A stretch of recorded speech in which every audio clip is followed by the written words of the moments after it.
So what happened was African Americans had to learn polyrhythms, and how they did it was by interacting with black people from elsewhere in the Americas. Now, let me say for the record, I have a lot of respect for Brother Robert Walker, man. I watched a number of his lectures over the past few years, and I found him to be very knowledgeable on many historical topics around the world. However, in his lecture on the journey of the drum, he went in a totally different direction that I did not expect. Now, although he talked about the drums in Africa and the Caribbean, he largely focused on the lack of drums in America and how the absence of those drums affected Black American music. Now, as you've heard in the opening, he said we Black Americans got our sense of rhythm from outside of the United States. He's mainly talking about Cuba.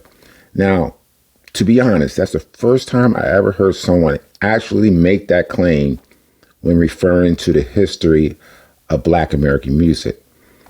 Now, his objective is very clear. He wants to demonstrate a connection between all the people of the African diaspora. Now, when it comes to Black American music, I'm of the opinion that our music is homegrown. I believe that there is little to no influence from Africa, the Caribbean, or South America that have significantly shaped our music here at home. Now, there are clearly traces of African influence in our music, of course, but not enough to credit Africa for our music that we developed here in America. Nevertheless, Mr. Walker will do his best in this lecture to make these connections. Now, I just found it odd that he never looked inside America for these influences.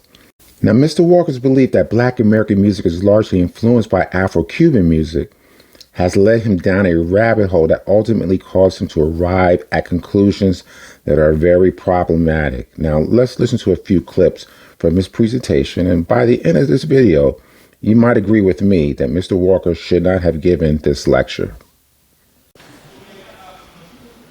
Okay, so what you've just been doing is African polyrhythms. Polyrhythms, poly meaning many, rhythms, many rhythms happening at once. And if you've got those three rhythms happening at once, you've now got a groove happening. Does that make sense? And that groove is the basis of high life, it's the basis of calypso.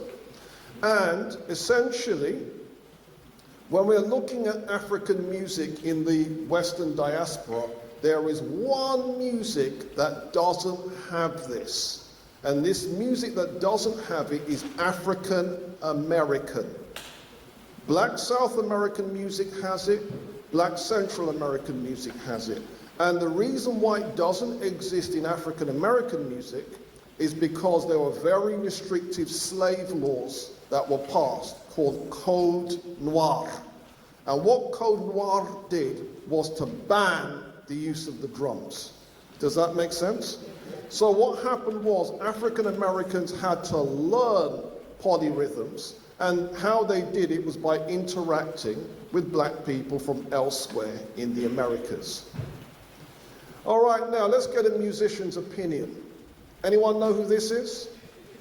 Dizzy Gillespie. And this is what he says. Mama rhythm is Africa. Africa's children in the Western Hemisphere use different means of expressing their closeness to mama. The Brazilian Africans created the samba. The West Indians created the calypso. The Cubans created the rumba and various other rhythms. And my own people, African Americans, it is blues, it's spirituals. As Dizzy says, in to be or not to bop. Now here in this particular presentation, he tries to use the rumba dance and the music of the rumba dance to suggest a connection to Black American music. He talks about what the double bass is doing, and he also talks about what the maracas is doing. And what he's trying to tell us is that the maracas literally gave way to the swing rhythm. That's totally preposterous, but you have to understand he's trying to connect Latin America to Black American music. So here's a little bit of that clip when he talks about that.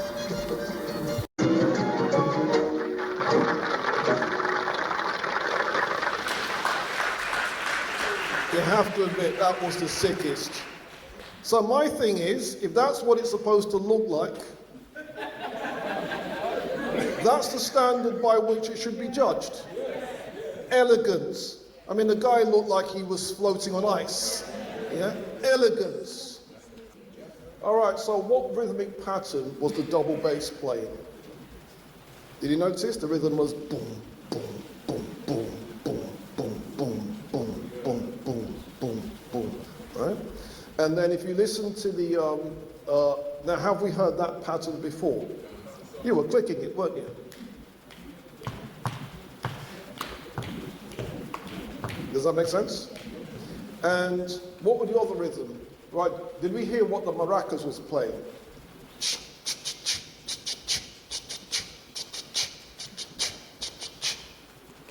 Does that make sense? Can you see now how that creates the groove for those two Afro-Cubans to glide on? And then what happened is let me do it this way. What happened was the African Americans found a way to swing that. So instead of it becoming, it then became. Does that make sense? Yeah? And then what would happen is, with the African Americans, the drummers would play that on the right cymbal. So you get a tss, tss, tss, tss, tss, tss. So we've gone from tss, tss, tss, tss, tss, to we understanding that? And then that became one of the versions of mainstream jazz. It became swing. Does that make sense? This video does a good job in explaining the origins of the swing rhythm. It doesn't come from Latin America. It's literally a fusion between European marching music, some African rhythms, as well as some homegrown musical concepts as well. This is Ulysses Owens Jr. with 2 Minute Jazz. I'm going to talk about a guy by the name of Warren Baby Dodds. Baby Dodds was one of the first great jazz drummers that really started out jazz swing drums. But because the sound of the drums and jazz drums had not evolved yet with the ride cymbal, he created playing time and keeping time with this cool pattern that comes out of the New Orleans rhythm on the snare drum. Sounds like this.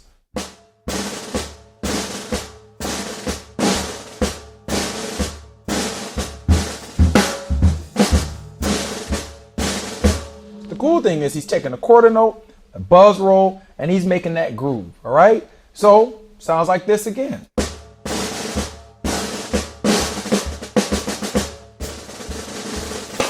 Also, he had wood blocks, he had some other auxiliary percussion as a part of his drum kit, and he would make it sound like this.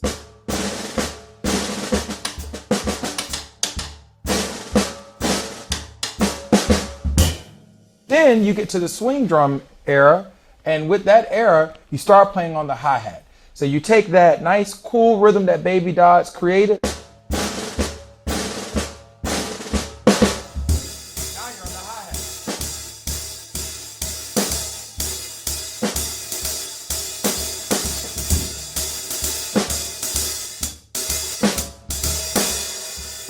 Then you get to the ride cymbal.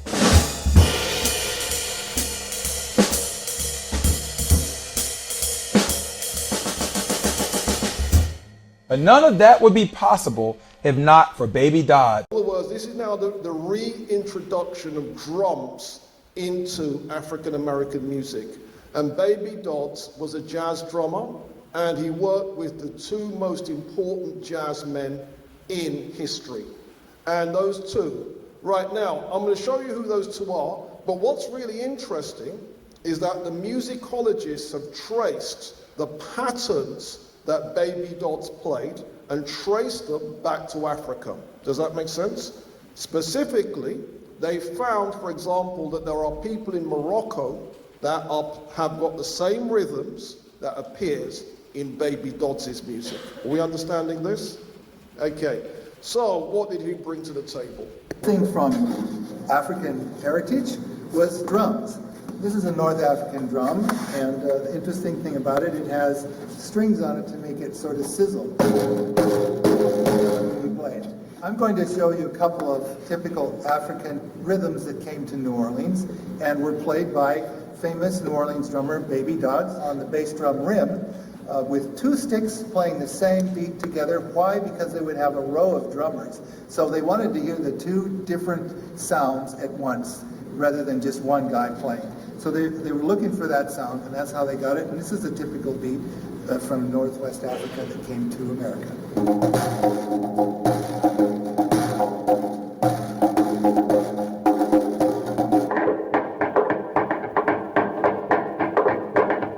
Another pattern that Baby Dodds used was this one.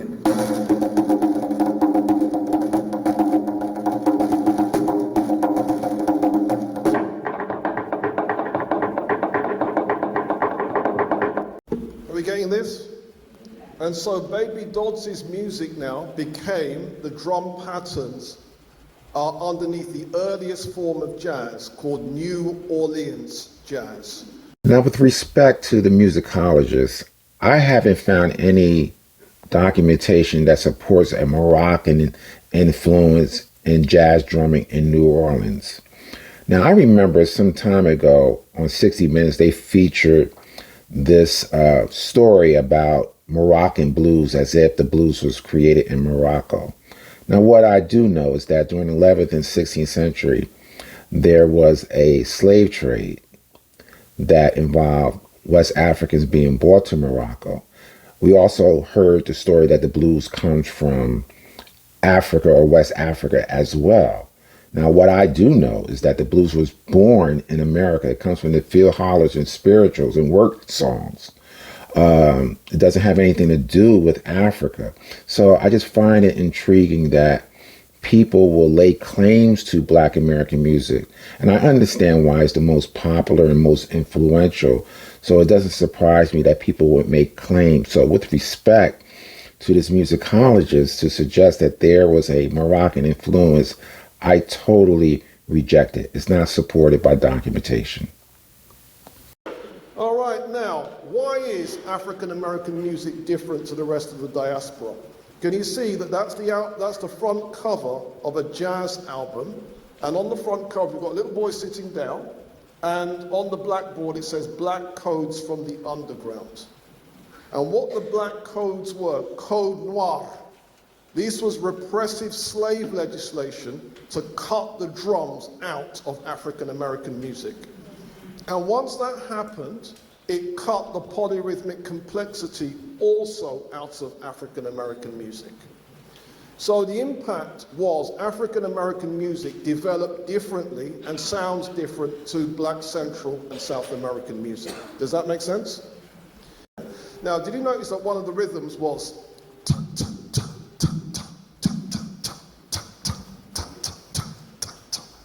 that is what is going to evolve when it gets to the West into the clave. Does that make sense? The clave is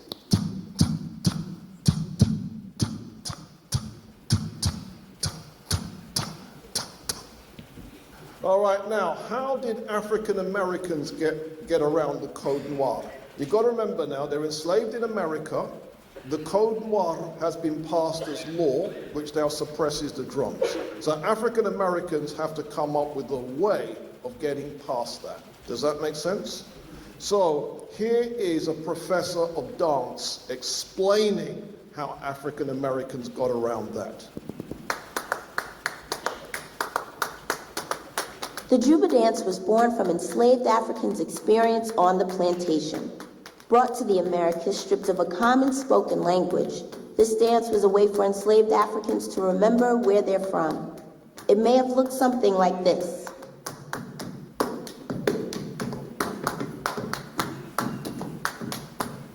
Slapping thighs, shuffling feet, and patting hands. This was how they got around the slave owner's ban on drumming. Improvising complex rhythms, just like ancestors did with drums in Haiti or in the Yoruba communities of West Africa. It was about keeping cultural traditions alive and retaining a sense of inner freedom under captivity. This is what I find problematic about this particular lecture. On the one hand, Robin Walker says that we lost these polyrhythms as a result of the drum ban in 1740. But then on the other hand, he says, well, they were preserved by way of traditions like Juba dance. He didn't talk about other expressions, but let me tell you about some of them. Ham bone is one of those ways that we preserve these rhythms. You have them preserved on items like the washboard, spoons, the tambourine, and clapping are all expressions of preserving these rhythms. They were not lost, as popular belief would suggest. They fell on the fleet. He said, by God, get this horse off of me. I bought a T-model Ford with a pistol and a ring, had 2 iron wheels, and had 1 front spring. The found was good, but the seat made a plank fault to find it just a little hard to crank. When it start, I'm gonna let it too, burn nothing but look in the back of you, sound.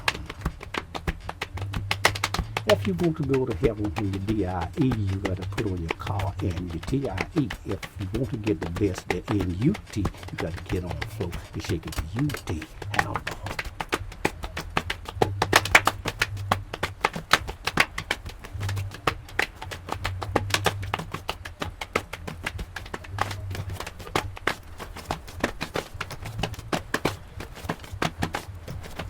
Crossover, you got the same beat. Hound bone, hound bone.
If you listen to the groove,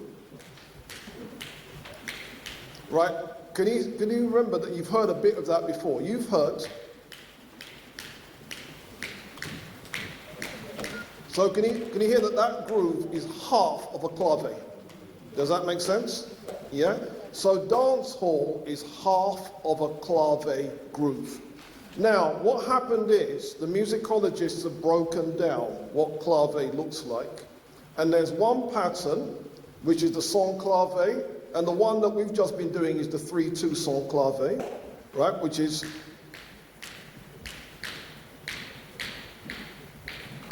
and then African Americans evolved one into what's called the Chitlin's Konkani groove, which is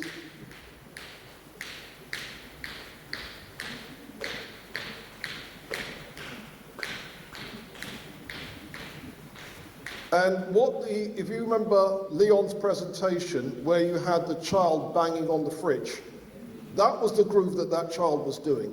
Does that make sense? That was the Chitlins Konkani groove. Okay, now, what then happened is the story then went to the birth of rock and roll. Now, there are 4 musicians who could claim that they started rock and roll, and the 4 are, first choice, Fats Domino. Second choice, Ike Turner. You know Mr. Tina Turner? Third choice, Little Richard. And fourth choice, Bo Diddley. Now what we're going to do is we're going to listen to Bo Diddley, and you're going to hear how he took the song clave 3/2 and modified it a little bit. Does that make sense?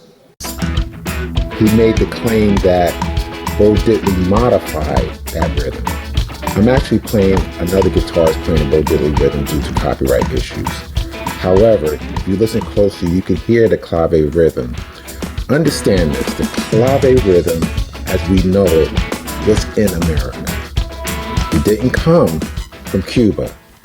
The clave rhythm in America, which we call the Bo Diddley beat, derived from the ham bone.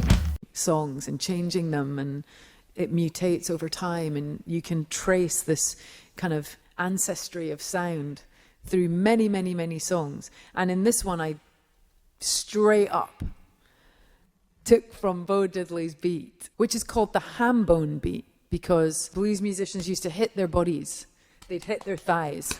I can't do it. If you look up ham bone beat on YouTube, you'll see some amazing videos of musicians using their bodies as drum kits, basically. Now, as I stated earlier, Robin Walker didn't take the time to look within America to see where these rhythms came from. He just made the assumption it came outside of America. So if you listen to his lecture, he talks about the 3/3 rhythm and how prevalent that rhythm is in Afro-Cuban music, also in Black American music. And he says we utilize aspects of that rhythm to create the Bo Diddley beat. He says it's a spinoff of the Afro-Cuban son clave. I reject that because the 3/3 rhythm was in America with the Gullah Geechee people who lived on the Sea Islands of Georgia and South Carolina. They too had the 3/3 rhythm. We didn't get that from the Afro-Cubans. And if you listen to the music of the Gullah Geechee, you can definitely see that there's a link from that to ham bone and then to the Bo Diddley rhythm, as the woman earlier stated. So if you listen very closely to the music, you can actually hear the 3/3 being hammered out, not only through clapping, but there's a gentleman with a stick hitting that 3/3 on the floor, maintaining that rhythm. Again, that is the genesis of the Bo Diddley beat, not the son clave. All right, the next development in music is Afro-Cuban jazz. Did I mention someone called Mario Bowser, who was trained up under Chick Webb? Did I mention that?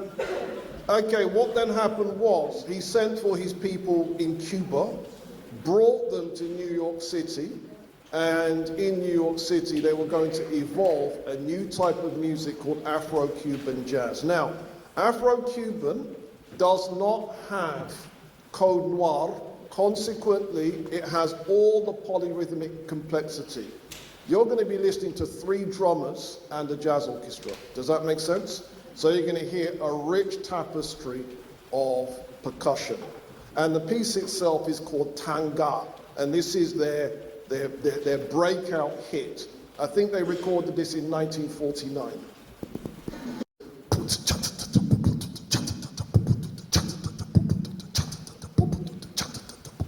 You get that? Yeah? All right, and that's what the conga player was playing. And then, if you go from and turned it to, or we can even slow it down. What groove's that?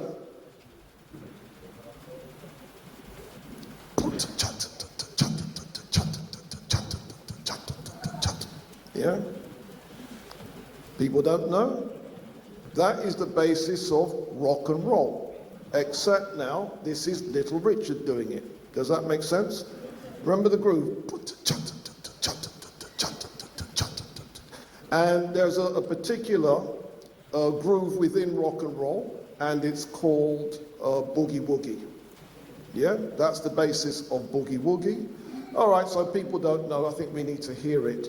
Okay, so that's essentially what's going on here. All right. All right, now, the influence of this groove, the even 8 groove, even 8 beats of the bar. 1, 2, 3, 4, 5, 6, 7, 8. 1, 2, 3, 4, 5, 6, 7, 8. 1, 2, 3, 4, 5, 6, 7, 8. Does that make sense? And if we can emphasize some of them, yeah, so instead of it being equal, we then make it,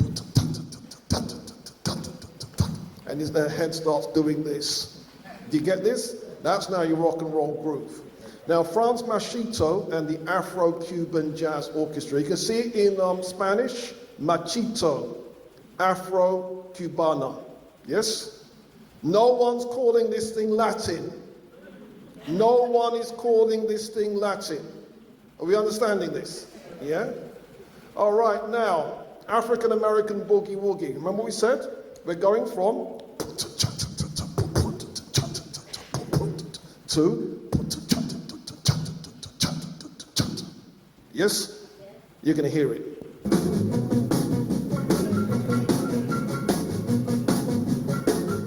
Out of all the things that Robert Walker has said in this particular lecture, this has to be the most outrageous claim, to suggest that Afro-Cuban music gave rise to the birth of rock and roll and boogie woogie is totally insane. Let's Sheila E. explain the difference in the approach to Latin music rhythmically and rock and roll, or in this case, funk music.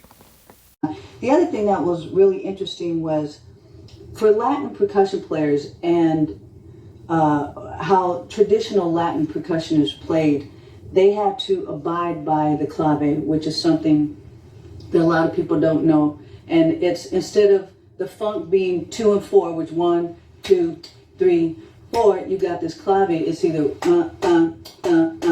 or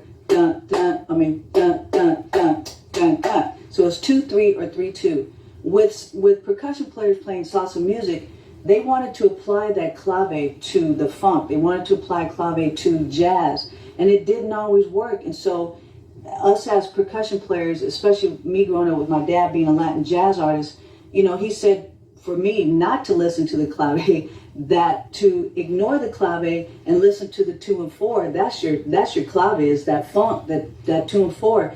Then play around that. That allowed me as a percussion player to be able to play with all kind of bands, because I did a Latin feel, but it was based on the 2 and 4 and not the clave. When I applied the clave to it, it changed the rhythm and it really didn't fit. And I had to figure out, well, this is a traditional beat that a conga player would play, but it doesn't apply to this funk. So I got to now make up things that, you know, you just kind of make up parts that fits that. I just want to add on to what Sheila E. just said. She was very clear.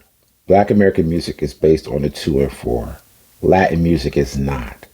So irrespective of whether or not we're talking about blues, rock, soul, disco, funk, it's all based on the 2 and 4. So it's impossible, like I said earlier, for Afro-Cuban music to have given birth to rock and roll or any Black American music genre. But there's a need by a lot of people to connect Latin influence into Black American music.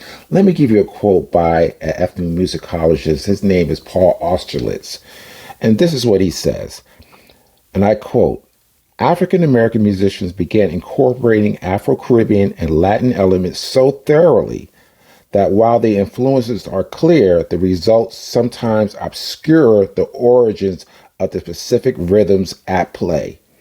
So what he's saying is that even though you can't hear the influences, they're there. Trust me, he's saying, they're there. That's just like talking to an atheist and saying there's a God. And what do they say? Well, show me. So with respect to Black American music, If you can't hear it, that means it's not there.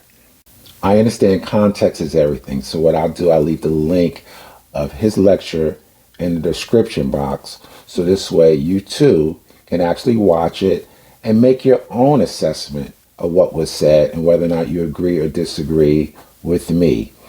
I surely feel as though he misrepresented a lot of things. I don't know if he did it on purpose, but nevertheless, I felt it was incumbent upon me to make a video to address some of the inaccuracies he presented in his lecture. And because he's so well respected, I'm just afraid a lot of people will get the wrong information. And so while I think he's above his pay grade as it relates to this particular topic, I do respect him because he's done a lot of great work over the years. So it's nothing personal against Brother Robin Walker. I just think as a Black American and a musician, it's important to get the right information out there because there are so many people who are trying to rewrite our history. And those of us who know better, we have to do better. And those of us who have the knowledge, they should take the time to spread the knowledge so people can get the accurate information about Black American culture and history. So with that being said, if you haven't already, subscribe. Definitely share this information and make sure you thumb up the video. Until the next time, peace.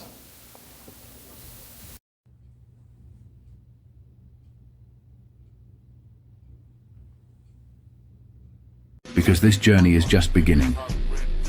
These inventions changed the world, but history credits the wrong men. The last one will blow your mind. The cotton gin, taught as Eli Whitney's creation, but eyewitness accounts credit enslaved Black engineers with the design. Whitney patented it. They got nothing. The mechanical reaper, Joe Anderson, enslaved, built the machine with Cyrus McCormick, yet Anderson's name was erased for over a century. The multiplex telegraph, Granville T. Woods, improved rail communication. Thomas Edison sued twice to steal the patents. Woods won. The Boyd bedstead, Henry Boyd's bed frame design, had to be patented under a white partner's name due to racist laws. Shallow water propeller, Benjamin Montgomery's invention, was stolen by his enslavers and sold for profit. California's master architect, Paul R. Williams, a Black architect, designed over 3,000 buildings, including Hollywood mansions and LAX's iconic theme building. Yet his name is rarely in the history books. Follow for more, because this journey is just beginning.